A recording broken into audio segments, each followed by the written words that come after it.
And so to today's guest, who has penned so many of your favourite books, with 17 of them hitting the #1 spot on the Sunday Times bestseller list, 5 of them now movies, 1 of them a musical. Is there anything she cannot do? That's the question. It's rhetorical, but it might make it less rhetorical in a moment. She's here today to talk about her 29th novel, first historical fiction. It's called By Any Other Name. What a pleasure to meet in real life and glorious Technicolor Jodi Picoult. Welcome, Jodi. Thank you, Ryan. How are you today? I am great. You are on a mad tour of the universe at the moment. Yeah. It's book festival season in many ways. Yes, it is. Where do you really look forward to going? There's so many great festivals. Which ones do you kind of go, I can't wait to be there? I know you love them all. Yeah, I do. I love them all. But I have to say, it was quite fun with this particular book to be in Stratford last night. Okay. Well, you brought us straight to the book. Let's get down to biz. I like what you did there. Yeah. It's great. Stratford, of course, home of William Shakespeare. Oh, is that his name? Yeah. Or more importantly, his daughter or his family or the women in his life. Let's talk about all of that. So why don't we do the elevator pitch for everybody who hasn't read the book? Absolutely. And then we can get down to business then. Jodi. So By Any Other Name is the story of how women have been written out of history by the men who were writing the history.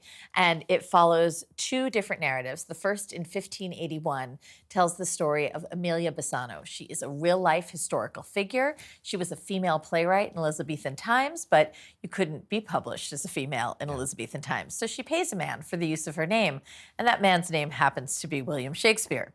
And it's also about her fictional descendant, a woman named Melina Green, who in 2024 has written a play about her ancestor, Amelia. But because it's a girl's coming-of-age story, she can't get any traction in a very male-dominated Broadway world. And the question is whether she, too, is going to write herself out of history to see her words on a stage. It is a little bit historical romance. It's definitely a page-turner. It is the spiciest book I've ever written, but it's also the timeliest. Yes. Which I think is really interesting. Tell me, we can get to spice, which is a great... we'll get to spice. That's a euphemism for all the good stuff. Right. Is it not? Yeah, but you know, when you're writing about Elizabethan England, you don't think about how relevant something's going to be at the moment. So tell me about that. So this is a book about how women have been judged differently than men in many different fields. It's certainly something I've experienced as a writer in the 35 years that I've been doing this. Yeah. And I think today we're seeing women still fighting to have a voice politically, socially, emotionally. In my country, of course, we're at a crossroads. We're seeing reproductive rights for women being taken away, but we also have the potential for the first female president. So which way are we going to go? I could go to 10 different places. Great, let's do it. Because of what you've just said. So let me alight on the personal experience. Great. Where you have been sidelined, maybe othered, perhaps, I don't know. Give us a sense of that. Yeah. What happened and what it meant to you. Okay, so for the past 5.5 weeks, I have been on tour in America. Yeah. You get on a plane every single day and you sit down next to someone. And my seatmate says, what do you do? And I say, oh, I'm a novelist. And he says, oh, you write children's books? And I say, no. And he goes, you must write romance. Wow. No, women's fiction? I don't even know what women's fiction is, to be fair. Why can't we just have fiction? We used to call them books. We used to call them books. You know, and I think that in 2024, to know that we are still pigeonholing women into the places they fit is really problematic. Yeah. So you felt you feel that that's still absolutely. Okay. Yeah. Back to By Any Other Name. You said you're getting pushback, and I'm trying to figure out where that's coming from, because in the story you've got 2 time frames. Right. 17th century and relatively modern day. Right. 2 women related, albeit down through the passage of time, both struggling with society because of their gender. Yes. Where's the pushback coming from? The pushback is coming from people who have elevated Shakespeare, in particular, from a playwright, from the man from Stratford, into a religion. Interesting. Yes. Okay, so this is where these very, very not beholden is the wrong word, but very enthusiastic fans. Happens with Sherlock Holmes and Arthur Conan Doyle. Sure. So I didn't realize Shakespeare had these. Oh my goodness. Tell me about them. Well, you know, it's not necessarily, I think, the fans, although they are fans of the work. They are usually people who've devoted an academic entire lifetime to studying Shakespeare. And if you start to say that perhaps the mythology we've created around this man is not real, that perhaps the facts don't make sense, that there are gaps in his life that make it virtually impossible to understand how he could have written the plays, you know, it in a way makes them feel like their work is discounted, when in reality, nobody loves these plays more than I do. Yes. What I am saying is that if we have been taught something for 400 years and we've only been looking in this direction, what happens if we move to that side and we see what the light catches? Yes. Wouldn't it be interesting to just evaluate it from a different point of view And, to me, that is opening your mind. It's not closing it. It takes nothing away from the plays. It makes them richer. And maybe it allows us to give some credit where it's been due for 400 And the years. credit should be where? Well, as you see in my opinion, yes. I think that Amelia Bassano wrote some of Shakespeare's plays. And I definitely have combed through a lot of primary source evidence for this.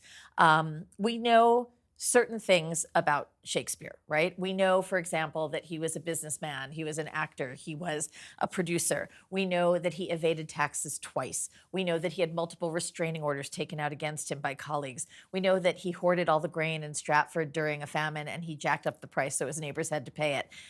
Makes you think a little bit of Trump, doesn't it? Yeah. We also know he never left the country, but he managed to write with great authority about places like Italy and Egypt and Denmark, things that weren't available in guidebooks at the time, like where are the closets in the Queen of Denmark's bedchamber. We know that he was not educated at university, but that maybe not even grammar school, which again is not a problem. You can teach yourself stuff, right? Yeah. But when he died, he did not own a single book, not one. When he died, no other playwrights at the time lauded the loss of such a great literary lion, even though his name was by far the best known at the time. And of course, he does not have any kind of plaque commemorating him at Poets' Corner in Westminster Abbey, although a lot of people you've never even heard of made that cut. Right. What we don't know about Shakespeare is that he wrote a single word attributed to his name. So now let's look at Amelia. Everything that we know about her comes from almost one document, which is a diary by a man named Simon Forman. He was a hack doctor / astrologer that she visited at one point, and he took copious notes of all of their sessions that are in a diary at the Ashmolean. So you could go read them too if you want. Yeah. What we know about her is that she came from an Italian family that lived in a town called Bassano del Grappa. They were remarkable musicians. They played the recorder, and Henry VIII heard them, brought them back to England, and made them the recorder consort to the king, and then later to Queen Elizabeth I. They were Jewish, but in the UK, or in England at the time, they weren't allowed to practice their faith, so they had to hide it.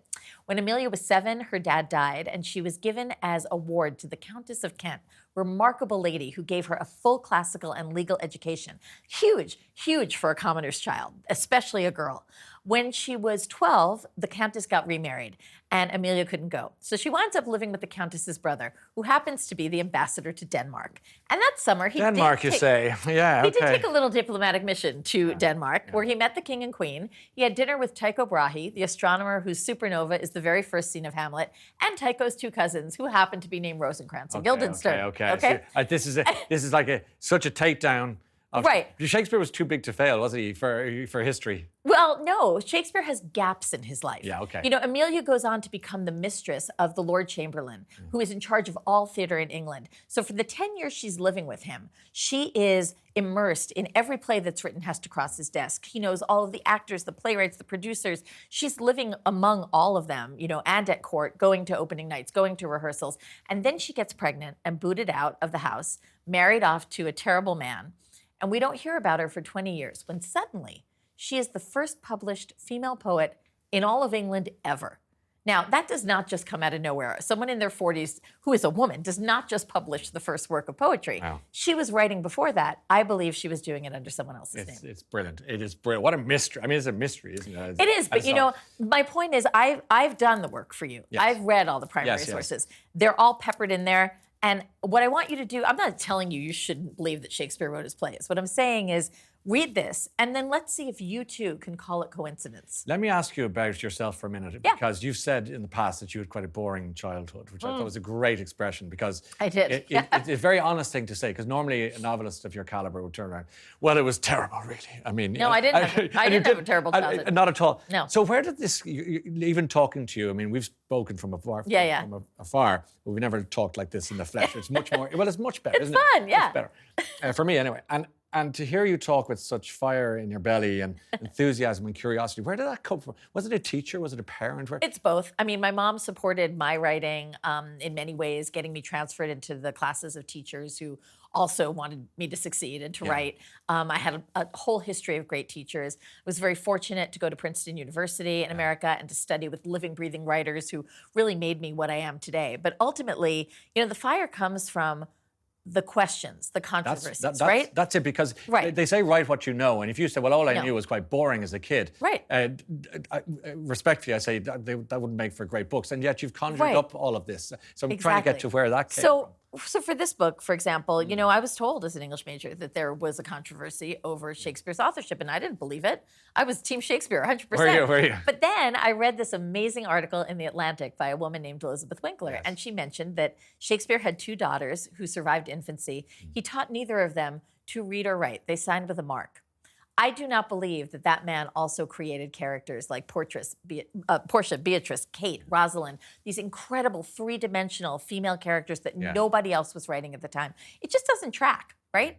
You know, and so I had never heard the name Emilia Bassano, but this woman mentioned Emilia in her article, and I just did this deep dive. And what I found was that seamlessly, in more ways than I just told you, Emilia's life intersects with both the texts, the subjects of the plays, and the long-form poems in all the ways that Shakespeare's has gaps. Yeah. And I should say, I don't think she wrote all of the plays. I actually think there was kind of like a group of writers working together. I think the Earl of Oxford was probably the ringleader. Kind of like James Patterson now has like a whole bunch of people working for him. You know, and that they all were writing different plays. Like the School of Rembrandt, or exactly, and they all paid Shakespeare for his name. Yes, okay, gosh, you really, I came into this interview with one opinion of the greatest so-called playwright. Did I change your mind? Yes, yeah. Well, no, you've done something more important than change my mind. You've made me question. And I think that's what it sounds like your life's purpose almost at the moment. Yeah. To go back to your pre-writing days, again, a lot of people listening to this or watching this will be going, I have a book in me. Yes, everyone has a book in them. The problem's getting it out. Well, there you are. Or if you want to let it out. So you had a few part-time, well, you know, not part-time, but you had a few get-by jobs. I did, A little bit here, a little bit there, a little bit.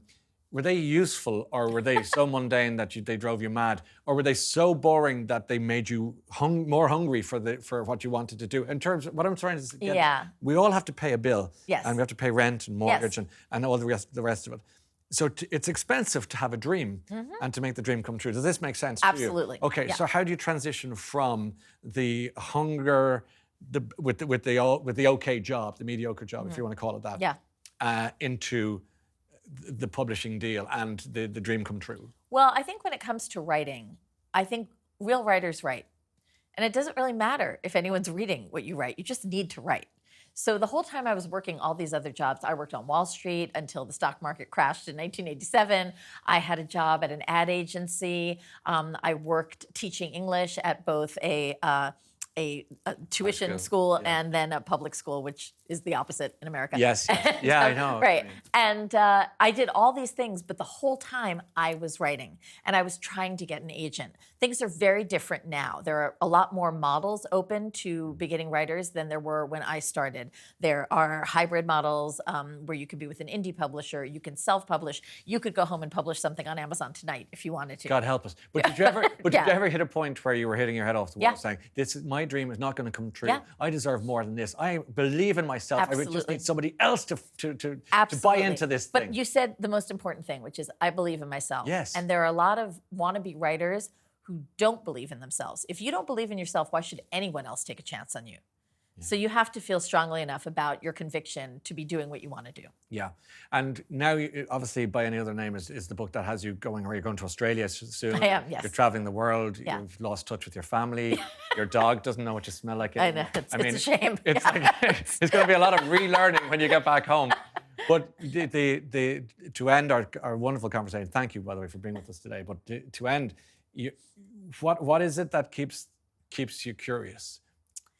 You know, I think it is just that I loved being a student. I loved learning. Same, yeah. Right? And I'm not at school anymore. I'm not at university. You don't have to be. You don't, and that's it. I keep finding things that I need to understand and I need to learn about. And for me, that is where the ideas grow. It's the questions that keep me up at night. It's the things I need to take apart and put back together in my brain to understand. And once I do that, I feel like I can teach it to all of you. You have it. And when someone says, not really into reading, I always say back to them, you just haven't met the right book yet. Exactly. And I think with By Any Other Name, by you, this is the right book for a lot of people listening and watching. Thank you. I really mean that. What a pleasure it's been to see you, Jodi. It's been so nice. Thanks and good luck with the rest of your tour. Thanks so much. Thank you. Jodi Picoult.